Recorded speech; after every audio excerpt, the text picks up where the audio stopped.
And எல்லாருக்கும் பிடிச்ச 2 பேர் படத்தில் அப்படின்னா, ஒரு பக்கம் வந்து அழகான, ரொம்ப பவர்ஃபுல்லான அந்த வீரம், அழகு, ஒரு ஒரு இளவரசருக்கான அத்தனை குவாலிட்டிஸும் இருக்கிற ஒருத்தர்.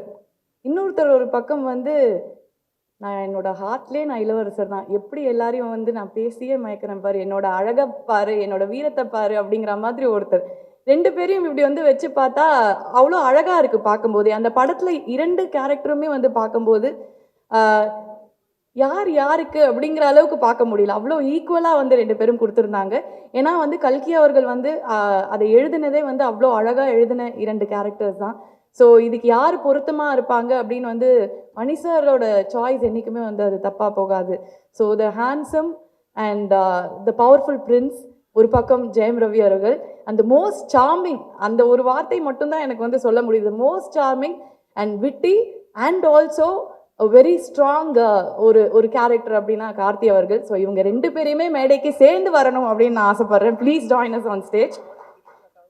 எங்கள் அருண்மொழிவர்மன் மற்றும் வந்தியத்தேவன் வருக.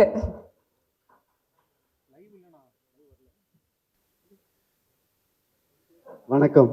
வணக்கம். ப்ரிப்பேர் பண்ணிட்டு மாற்றி மாற்றி பேசியிருக்கலாம், ஒழுங்காக முதல்ல சொல்லியிருந்தாங்கண்ணா. இது நல்லா தான் இருக்கு, புதுசாக இருக்கு. நானே ஆரம்பிச்சேன். ரொம்ப ரொம்ப சந்தோஷம் நீங்கள் எல்லாரும் இங்கே வந்தது. Heartful thanks to all the media. ரொம்ப ரொம்ப ஒரு அழகான ஒரு படம் நாங்கள் எடுத்துட்டோம். ஆனால் அதை வந்து கொண்டு போய் சேர்க்கறது வந்து உங்கள் கையில் தான். அது எப்போவுமே தெரிஞ்ச விஷயந்தான். அண்ட் ஒரு நல்ல படத்தை ஒரு ஹோல் ஹார்ட்டடாக நீங்கள் கொண்டு போய் சேர்த்துருக்கீங்க. அதுக்கு தான் இந்த ஒரு மீட். உங்கள் எல்லாரையும் தேங்க் பண்ணுறது ரொம்ப சந்தோஷம் நீங்கள் எல்லோரும் வந்தது. அண்டு இந்த ஒரு ஆப்பர்ச்சுனிட்டியை நான் எடுத்துக்கிட்டு நீங்கள் எல்லோரும் தப்பாக எடுத்துக்க மாட்டீங்கன்னு தெரியும். நம்ம மீடியா மட்டும் இல்லை, உலக அளவில் எல்லா மீடியாவும் பொன்னியின் செல்வன் பார்ட் 1 வந்து அவ்வளோ செலிப்ரேட் பண்ணுறாங்க. ஸோ இந்த ஆப்பர்ச்சுனிட்டியை உலகத்தில் இருக்கிற எல்லா மீடியாவும் வந்து நான் தேங்க் பண்ணணும்னு நினச்சிக்கிறேன். எப்படி நடிகர்கள்லாம் ஒன்றும் ஹிந்தி, தமிழ், இங்கிலீஷ், ஹாலிவுட் அதெல்லாம் பொதுவாக நினச்சிட்டு இருக்கோமோ, அந்த மாதிரி தான் மீடியாவையும் நான் பார்க்குறேன். ஏன்னா நீங்கள் எல்லோரும் ஒன்று தான். இன்னைக்கு டிஜிட்டல் ஆனதுக்கப்புறம் ரொம்ப ஈஸியாக இருக்குது உங்கள் கூட கம்யூனிகேட் பண்ணுறது. நீங்கள் எங்களை பற்றி சொல்கிற ஒவ்வொரு விஷயமும் நாங்கள் தெரிஞ்சுக்கிறது ரொம்ப ஈஸியாக இருக்குது. அதனால் இந்த ஆப்பர்ச்சுனிட்டியை எடுத்துக்கிட்டு நான் எல்லாரையும் தேங்க் பண்ணுறேன். ஒவ்வொருத்தரும் வந்து பொன்னியின் செல்வன் படத்தை வந்து நீங்கள் எல்லாருமே ரொம்ப அழகாக விமர்சிச்சிருந்தீங்க. ரொம்ப சந்தோஷம். ஃபாரின் மீடியா பர்டிகுலராக நான் ஏன் சொல்லணும்னா, நம்ம எல்லாருக்கும் வந்து மணி சார் பற்றி நல்லா தெரியும், என்னை பற்றி தெரியும், கார்த்தி பற்றி தெரியும், விக்ரம் சார் பற்றி எல்லாம் தெரியும். ஃபாரின் மீடியாவில் எங்களெல்லாம் பற்றி தெரியாதவங்க கூட ஒரு படத்தை வந்து உட்காந்து விமர்சித்து அதில் ஒவ்வொரு பாயிண்ட்டும் சொல்லி அவ்வளோ அழகாக பேசுகிறாங்க. ரொம்ப சந்தோஷமாக இருக்குது கேட்கும் போது. ஸோ அவங்களுக்கு வந்து ஒரு ஹோல் ஹார்ட்டடாக தேங்க் பண்ணிக்கிறேன் உங்கள் எல்லாருக்கு அப்புறம். அண்டு இது வந்து இந்த வெற்றியை எப்படி செலிப்ரேட் பண்ணுறதுன்னு தெரியல எனக்கு. உண்மையாகவே எப்படி எடுத்துக்கிறதுனே தெரியல. அவ்வளோ சந்தோஷமாக இருக்குது, மனசு நிறைஞ்சிருக்கு, மைண்ட் வந்து அவ்வளோ ஹாப்பியாக இருக்குது. ஏன்னா இது much deserved victory, not only for us, especially for Mani sir and Subaskaran sir. 2 பேருக்கும் இந்த வெற்றி வந்து இது ஒரு வாழ்த்து தான். இது வெற்றியை தாண்டி ஒரு வாழ்த்து. அண்ட் இது ஒரு விஷயம் ரொம்ப சொல்லணும்னு ஆசைப்படுறேன். நான் ஒரு மனுஷன் வந்து இப்படி ஒரு சக்ஸஸ் கொடுத்துட்டு அமைதியாக உட்கார்ந்துருக்காரு. அவரை நம்ம எல்லாரும் செலிப்ரேட் பண்ணணும். அவர் கண்ணு முன்னாடியே அவரை வச்சுக்கிட்டு அவரை பற்றி நல்லா பேசணும். அவருக்கு நம்ம ஏதாவது செய்யணும், அவ்வளோதான். எனக்கு வேறு எதுவுமே இல்லை. ஏன்னா நம்ம பாலச்சந்தர் சார் நம்ம கூட இல்லை இப்போது, இருந்தாலும் அவரை பற்றி நம்ம பேசிக்கிட்டே இருக்கோம். இப்படி ஒரு லெஜண்ட் நம்ம கூட இருக்கும் போது அவரை பற்றி நிறைய விஷயங்கள் நம்ம பண்ணணும், நம்ம பேசணும், அவரை சந்தோஷப்படுத்தணும். ஏன்னா அவர் இத்தனை வருஷமாக 40 வருஷமாக நம்ம எல்லாரையும் சந்தோஷப்படுத்திட்டு இருக்காரு. அவருக்கு ஏதாவது ஒன்று பண்ணணும்னு எனக்கு ரொம்ப ரொம்ப ஆசை. அது என்னன்னு தெரியல சார், பட் கூடிய சீக்கிரம் யோசிச்சு நான் சொல்லுவேன். We have to celebrate this wonderful genius man here. Hats off to you, sir, for making this film for all of us. Thank you so much, sir. Thank you. நான் அப்படியே வந்து like பண்ணி share பண்ணிட்டுமா? அப்படியே சப்ஸ்கிரைபும் பண்ணி. பத்திரிகை நண்பர்கள், தொலைக்காட்சி நண்பர்கள், ஊடக நண்பர்கள் எல்லாருக்கும் வணக்கம். பொன்னியின் செல்வன் படத்தை எடுத்த ஃபர்ஸ்ட் டே எனக்கு இன்னும் ஞாபகம் இருக்கு. அந்த ஃபர்ஸ்ட் மேக்கப் போடுறப்போ ஒரு கோயிலுக்கு போன மாதிரி தான் இருந்துச்சு. விடிய காலை 2:30 மணிக்கு எந்திரிச்சு போய் ஆரம்பிச்சது. ஆனால் அதுலேருந்து தொடர்ச்சியாக அந்த அனுபவம் வந்து ரொம்ப அழகாகவே இருந்துச்சு. அதுவும் எல்லாரும் சேர்ந்து ஒர்க் பண்ணுற ஒரு அனுபவம் வந்து ரொம்ப புதுசு எனக்கு. நான் வந்து பெரிய மல்டி ஸ்டாரர்ஸ் பண்ணதில்லை. ஆனால் இவ்வளோ தொழில்நுட்ப கலைஞர்கள், நடிகர்கள் எல்லாம் ஒன்றா உட்காந்து ஒரு ஃபேமிலியாக ஒவ்வொரு நாளும் அதை ரசித்து மணி சார் எடுக்கும்போது யாருக்கு ஷூட்டிங் இல்லைனாலும் அவங்க உட்காந்து செட்டில் தான் இருப்பாங்க.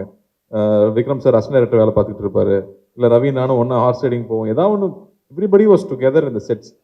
அது வந்து ரொம்ப புது அனுபவமாக இருந்துச்சு. ஐ திங்க் இன்னொரு 10 வருஷம் கழிச்சு அதை பற்றி இன்னும் பேசிட்டே இருக்கலாம். அந்த அனுபவம் தான் எனக்கு இன்னும் மனசில் நிறைஞ்சிருக்கு. அதுக்கப்புறமா இந்த படத்துக்கு ப்ரொமோட் பண்ணது ஒரு தனி அனுபவம். அது ஒரு ஒன்றா ட்ராவல் பண்ணி போனது, ஒவ்வொரு ஊருக்கும் போய் வெவ்வேறு மொழியில் போய். ஏன்னா இது வந்து வெறும் தமிழ் சினிமாவோட படம் இல்லை, தமிழ்நாடோட படம் அப்படின்னு தான் எனக்கு புரிஞ்சுது. ஏன்னா இது அவ்வளோ முக்கியமான ஒரு பதிவு. ஃபர்ஸ்ட் டைம் இங்கேருந்து எடுத்துகிட்டு போய் இந்தியா ஃபுல்லாக ப்ரொமோட் பண்ணுறோம். இப்போ அந்த சீசன் இல்லையா, பேன் இண்டியா சீசன். அப்போ நம்மக்கிட்ட வந்து இவ்வளோ ஒரு ஸ்ட்ராங்கான ஒரு படம், கல்கி அவர்கள் எழுதிய ஆல்ரெடி சூப்பர் ஹிட் கதையை நம்ம எடுத்துகிட்டு போகிறோங்க போது பயங்கர கான்ஃபிடன்ஸ் இருந்துச்சு. ஆனால் ஒவ்வொரு ஊருக்கும் போகும்போது அதுக்கான ரிசர்ச் ஒவ்வொரு பத்திரிகை நண்பர்களும் பண்ணியிருந்தாங்க. ஸோ ரவி சொன்ன மாதிரி இந்த தருணத்தில் எல்லா பத்திரிகை நண்பர்கள், உலகம் பூரா இருக்கிற, இந்தியா பூரா இருக்கிற, தமிழ்நாடு பூரா இருக்கிற எல்லா பத்திரிகை நண்பர்களுக்கும் நன்றி சொல்லிக்கிறேன். ஏன்னா அவ்வளோ ரிசர்ச் பண்ணி ஒவ்வொரு கேள்வியும் அவ்வளோ டீட்டெயில்டாக கேட்டாங்க. அவ்வளோ சந்தோஷமா இருந்துச்சு. ஒரு 2 இயர்ஸ் ஒரு படத்தில் ஒர்க் பண்ணும்போது அவ்வளோ சிந்திச்சிருப்போம், அவ்வளோ சின்ன சின்ன டீட்டெயில் அதில் வச்சிருப்போம். அது ஒவ்வொன்றையும் நோட்டீஸ் பண்ணி நீங்கள் எல்லாரும் எழுதுனது அவ்வளோ சந்தோஷமா இருந்துச்சு. அது எல்லாத்தையும் படிக்க முடிஞ்சிச்சு. ஒவ்வொரு கேரக்டர் பற்றி, ஒரு சீன் பற்றி, ஒரு காஸ்டியூம் பற்றின்னு அவ்வளோ டீட்டெயிலாக எல்லாரும் எழுதும்போது அந்த ரசனை மேலே மேலே போயிட்டே இருக்கு அப்படிங்கிறது ரொம்ப சந்தோஷமா இருந்துச்சு. எங்கள் எல்லாருக்குமே அவ்வளோ சந்தோஷமா இருந்துச்சு. அண்ட் படத்தை திரும்ப தியேட்டரில் பார்க்கும்போது நாங்கள் எடுத்த படம் தான் திரையில பார்க்குறோமாங்கிற ஒரு கம்ப்ளீட் மேஜிக் மணி சார் கிரியேட் பண்ணி வச்சிருந்தாரு. மறுபடியும் ஒரு சின்ன பையனா திரையில பார்க்குற அத்தனை விஷயமும் வந்து மெய்சில் இருக்க வைக்கிற மாதிரி ஒரு அனுபவம் மறுபடியும் இருந்துச்சு. அந்த மணி சாருக்கு அதான் நான் சொன்னேன், சார் மறுபடியும் ஒரு மூவி வாட்சிங் எக்ஸ்பீரியன்ஸே புதுசாக இருந்துச்சு. அதுக்கு ஏஆர் ரஹ்மான் சாருக்கு பெரிய நன்றி. ஏன்னா நாங்கள் படம் ஒர்க் பண்ணும்போது அவர் கூட இன்ட்ராக்ட் பண்ண முடியல, பட் அந்த படத்தில் அவருக்கு கொடுத்த ஒரு பெரிய சப்போர்ட் அங்கே இருந்துச்சு. அதே மாதிரி ரவிவர்மன் சாருக்கு, தோராதாரணி சாருக்கு, ஏகா, விக்ரம் ராத்தோர் சார், எல்லா தொழில்நுட்ப கலைஞர்களுக்கும் இந்த மேடையில் மறுபடியும் நான் நன்றி சொல்லிக்கிறேன். அவ்வளோ ஈஸி இல்லை இந்த மாதிரி ஒரு படம் எடுக்கிறது. அண்ட் அவ்வளோ பேரோட மனசில் அவ்வளோ வருஷமாக, ஒரு 70 வருஷமா ஊரை போட்டிருந்த கதாபாத்திரங்களை வெளியே கொண்டு வந்து அந்த கதையை வெளியே கொண்டு வந்து சொல்கிறது அவ்வளோ ஈஸி இல்லை. ஏன்னா வந்து இந்த படத்தை கண்டிப்பாக நீங்கள் எடுத்து ஆகணும்னு யாரும் கட்டாயப்படுத்த போகிறதில்ல. ஆனால் மணி சார் வந்து நான் எக்ஸ்ட்ரா வெயிட் தூக்குவேன், இந்த எக்ஸ்ட்ரா பலூன் நான் தூக்குறதுக்கு நான் ரெடின்னு சொல்லி அந்த ரெஸ்பான்சிபிலிட்டி எடுத்துக்கிட்டு எங்களெல்லாம் கூட சேர்த்து வழி நடத்தி கொண்டு வந்து இப்படி ஒரு படம், தமிழ்நாடு கொண்டாடுற ஒரு படமா, மக்கள் எல்லாரும் நீங்கள் கொண்டாடின படமா மாறினதுக்கு அதுக்கு எவ்வளோ நெஞ்சார்ந்த நன்றிகள் எவ்வளோ சொன்னாலும் நான் பத்தாது. இறைவனுக்கும் நன்றி, தமிழக மக்களுக்கும், சினிமா ரசிகர்கள் எல்லாருக்கும் ஒரு பெரிய நன்றி. அண்ட் அதை நன்றி சொல்றதுக்கு இந்த ஆப்பர்ச்சுனிட்டி ஏற்படுத்தி கொடுத்த சுபாஷ்கரன் சாருக்கு பெரிய நன்றி. மணி சார் இப்போ தான் பேசிட்டு இருந்தோம், இவ்வளோ பெரிய ஒரு படத்தை எடுத்து அது நமக்கு கொடுத்ததுக்கு ரொம்ப ரொம்ப சந்தோஷம். ஏன்னா நாங்கள் இன்னொரு படம் வேறு எடுத்து ரெடியாக வச்சிருக்கோம், அதுவும் உழைச்சி முழிச்சிருக்கோம். ஸோ அதுவும் வரப்போகுதுங்கிறதுல இன்னுமே தைரியமாக இருக்கும். ஸோ எல்லாருக்கும் பெரிய நன்றி, இங்கே வந்ததுக்கும் இந்த விழாவில் கலந்துக்கிட்டதுக்கும் ரொம்ப நன்றி. Thank you so much. அதாவது தனித்தனியாக கூப்பிடலாம் அப்படின்னு பார்த்தா அந்த கண்கொள்ளா அழகாக இருக்கணும் 2 பேரையும் வந்து சேர்த்து கூப்பிட்டோம். பிகாஸ் அந்த கேரக்டர்ஸும் அந்த மாதிரி தான், ஒன்றுக்கு ஒன்று சளைச்சது இல்லை. எந்த விஷயத்துலையுமே வந்து அது எங்களால் பிரித்து பார்க்கவே முடியல. அதுக்காக தான் thank you so much for the lovely words. Thank you Karthi, thank you Jayam Ravi sir, thank you.